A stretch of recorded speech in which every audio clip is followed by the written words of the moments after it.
যারা খুব সহজেই সবাইকে আপন করে নেয় তারাই পৃথিবীতে সবচেয়ে বেশি কষ্ট পায়।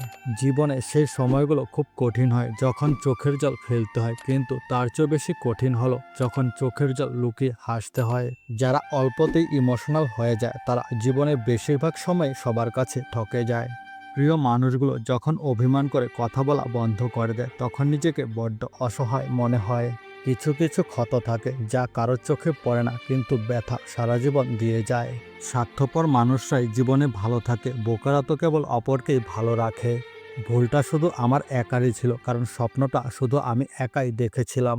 পৃথিবীর সব থেকে খারাপ মানুষটা হলাম আমি, এই জন্যই সবাই আমাকে ছেড়ে চলে যায়।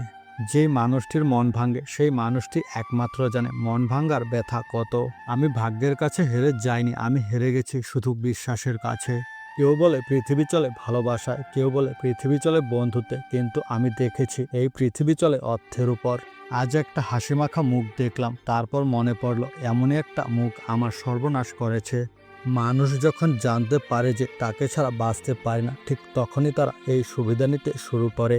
কে বলেছে আয়না মিথ্যা বলে না? সে শুধু ঠোঁটের হাসি দেখে মনের কষ্ট দেখতে পায় না। জীবনে এমন একজন মানুষ থাকা খুব জরুরি, যার কাছে মনের অবস্থা বলার জন্য শব্দের প্রয়োজন হয় না। কারো সময় এক থাকে না, তাদেরকেও কাঁদতে হয় যারা অন্যকে কাঁদায়। আমি যখনই তোমাকে ভুলতে চাই তখনই মনে পড়ে আমি তোমাকে কতটা ভালোবাসি। আমার আর বাকিদের মধ্যে পার্থক্য আছে, অন্যরা সুখী হতে জানে আর আমি অন্যদের সুখী রাখতে জানি।